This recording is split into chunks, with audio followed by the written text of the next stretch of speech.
Batho madume tseno ke dikgang tsa loleme la Setswana tseo di tlisediwang ke o Tshepile Mokate mo Platinum Northwest TV tla re lebelele tseo di tlhomileng kwa setlhoeng. Ba ditirelo tsa sepodisi sa Aforika Borwa mo Northwest ba tsibogela kgatiso e supang kgotlhang magareng ga lepodisi le moagi. Mo go tsa bosetšhaba, setšhaba se rotloediwa go bega dikgetsi tsa tiriso e sa siamang ya diritibatsi e amang bana. Tla re simolole ka tsa mono porofenseng. Mokomišenara wa sepodisi mo Northwest Major General Patrick Asaneng a re o lemogile kgatiso e anamang mo metsweding ya tlhaeletsano e go bonalang e supa leloko la sepodisi kwa seteišeneng sa Stilfontein le le mo kgotlhang ya mafoko le leloko la setšhaba. Asaneng o kopa motho yono yo neng a le kwa seteišeneng sa mapodisi go itlhagisa gore go dirwe dipatlisiso tsa semolao mabapi le seo se bakileng kgotlhang eno. Mokomišenara a re seno ga se a amogelesega jaaka go lebeletswe gore mapodisi le baagi ba dirisane mmogo le go tlotlana.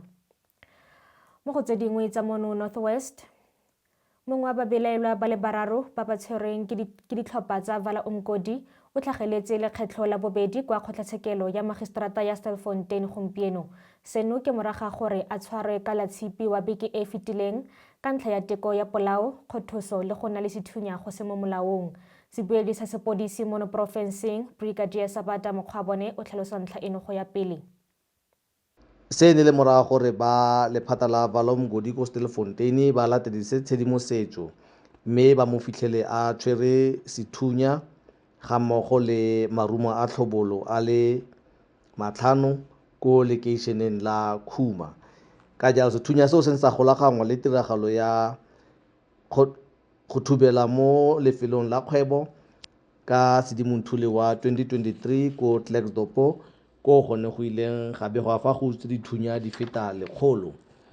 Mme mo tiragalo e farologaneng kgwedi ya Phatogane e tlhola letsatsi teng ko Stilfontein, setlhopha se go begwa fa se ile sa sala gape morago tshedimosetso mme sa feletsa se tshwere monna wa dingwaga di le 34 yo e ne le moaging wa Lesotho mme a tshwarwa jalo morago gore a fitlhelwe a tshwere sethunya sa pistol ga mmogo le marumo a sone a le 15.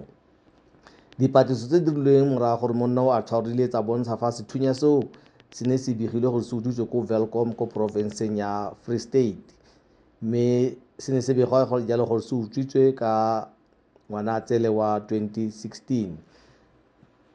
Molatofadiwa kgotsa mmelaelwa o lebagane gape ke tatofatso ya go ikgatolosa molao wa bofudugedi wa Aforika Borwa e bong yone Immigration Act ya 2002. Ka jalo o solofetse go tla tlhagelela mo pele ga kgotlatshekelo ya magistrata wa Stilfontein ka Mosupologo kgwedi e tlhola malatsi a le 4.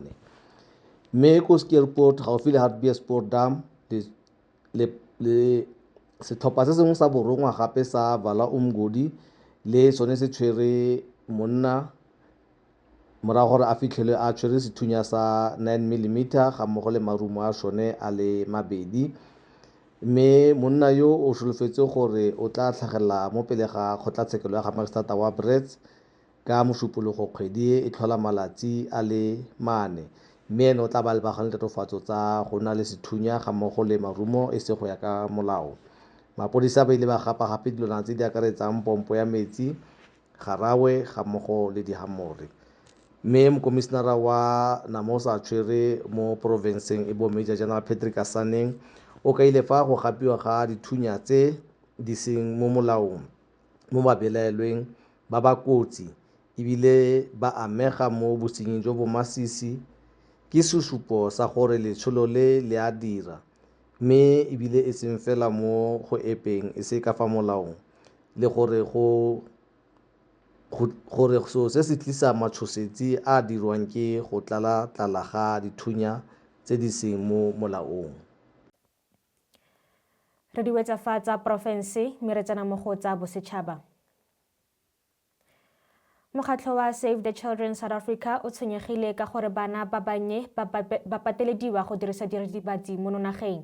Seno ke moraga gore go aname kgatiso e supa mosadi a naya morwae wa dingwaga di le 4 diritibatsi tsa Mandrax. Mme yono le batho ba bangwe ba le bararo ba ne ba latofadiwa mo kgetseng eno.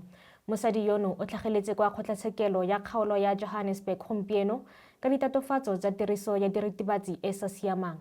Child Protection Lead kwa Save the Children South Africa, Margaret Zulu, a re baagi ba tshwanetse go bega maitsholo a belaetsang a ba akanyang gore ngwana o lebega a amega mo diritibatsing. Tla re tsene mo go tsa boditšhabatšhaba.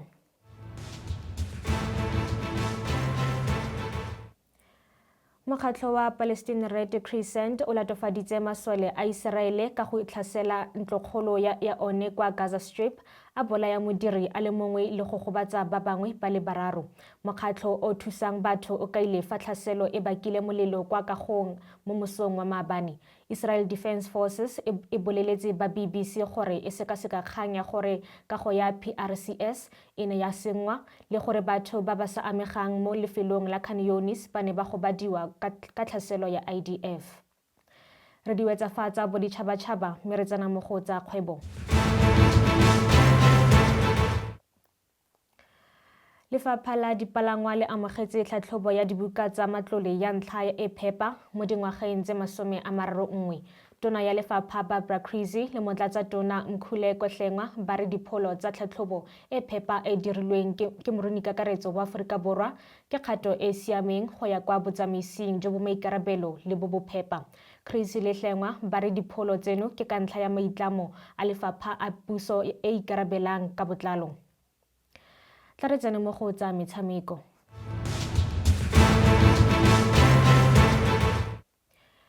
Metshameko ya makgalakgang ya MTN 8 e tlhomamisitswe ke Premier Soccer League morago ga metshameko ya maabane jaaka Orlando Pirates le Mamelodi Sundowns di ipaakanyetsa makgaolakgang. Pirates ke setlhopha sa ntlha go bona maemo mo makgaolakganyeng morago ga go fenya Polokwane City FC ka 2-0 kwa Soweto ka Lamatlhatso. Buccaneers ba ne ba bona phenyo ka dinno tsa ga Oswin Apolis ga mmogo le penale ya ga Patrick Maswanganyi. Sekhukhune United e fentse TS Galaxy ka 3-2 kwa New Peter Mokaba Stadium kwa Polokwane. Stellenbosch FC e fentse Amazulu FC ka 3-2 kwa DHL Stadium maabane.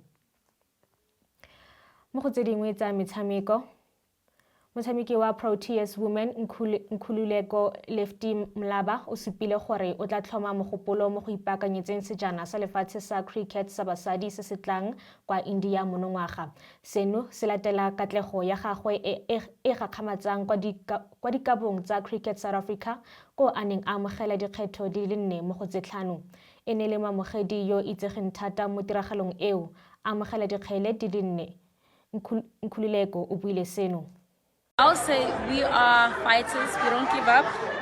And we believe that even though we've failed so many times, or how many times we've failed before, but there's still space for us to do our best and improve that 1%.